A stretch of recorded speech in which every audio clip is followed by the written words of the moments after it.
సిద్దిపేట జిల్లా గజ్వేల్ ప్రజ్ఞాపూర్ మున్సిపాలిటీ 14వ వార్డులో జనసేన పార్టీ ఆధ్వర్యంలో విస్తృత స్థాయిలో ఇంటింటా ఎన్నికల ప్రచారం నిర్వహించారు. ఈ సందర్భంగా జనసేన పార్టీ అభ్యర్థి జంగం స్వాతి సుధాకర్ మాట్లాడుతూ అవినీతి రహిత పాలన, సమసమాజ స్థాపన కోసం జనసేన పార్టీ సైనికులు కృషి చేస్తున్నారని తెలిపారు. పార్టీ అధినేత పవన్ కళ్యాణ్ ఆదేశాల మేరకు గజ్వేల్ మున్సిపల్ ఎన్నికల్లో పోటీ చేస్తున్నట్లు వెల్లడించారు. గత పాలనలో గజ్వేల్లో అవినీతి పెరిగిందని ఆరోపిస్తూ అభివృద్ధి కార్యక్రమాల్లో పారదర్శకత లోపించిందన్నారు. ప్రజల ఆశయాలకు నెరవేర్చే స్వచ్ఛమైన పాలన అందించేందుకు తాను కట్టుబడి ఉన్నానని స్పష్టం చేశారు. గాజు గ్లాస్ గుర్తుకు ఓటు వేసి తనను గెలిపించాలని ఓటర్లను అభ్యర్థించారు.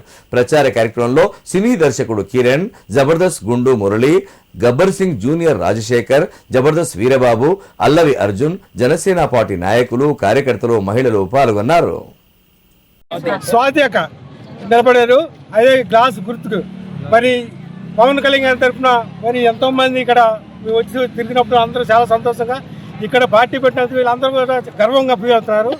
అలాగే మీరు అందరూ కూడా మర్చిపోకుండా తప్పనిసరిగా 3వ నెంబరు గాజు గ్లాస్ గుర్తు వేసి అత్యంత మెజార్టీతో గెలిపించాలని మనస్ఫూర్తిగా కోరుకుంటున్నాను.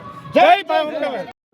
14వ వార్డు మున్సిపల్ కౌన్సిలర్గా జనసేన పార్టీ తరపు నుంచి బీఫామ్ తెచ్చుకోవడం జరిగింది.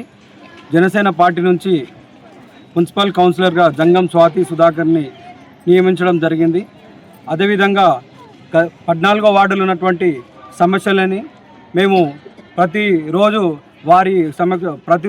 వారి క్షణంలో అభివృద్ధి కోసం పాటుపడతానని, ప్రతి కుటుంబానికి హెల్త్ ఇన్సూరెన్స్ చేపిస్తానని, ప్రతి కుటుంబంలో ఆడబిడ్డ పెళ్లికి 21,116 రూపాయలు ఇప్పిస్తానని, ఈ యొక్క గల్లీలో ఉన్నటువంటి సమస్యలని పవన్ కళ్యాణ్ సార్ దగ్గరికి దృష్టికి తీసుకెళ్ళి ప్రతి ఒక్క కుటుంబంలో ఉన్నటువంటి ఇబ్బందులను అన్నీ క్లియర్ చేపిస్తానని చెప్పి వార్డు అభివృద్ధి కోసము ఆయన దృష్టికి తీసుకెళ్ళి సెంట్రల్ నుంచి సార్తో మాట్లాడించి ఇప్పుడు ప్రతి వార్డుకు ఉన్నటువంటి మన 14వ వార్డులో ఉన్నటువంటి సమస్యలన్నీ సార్ ద్వారా తెలియజేసి ఆ యొక్క సమస్యలను క్లియర్ చేపిస్తానని మన 14వ వార్డు ప్రజలందరికీ నేను మనవి చేసుకుంటాను.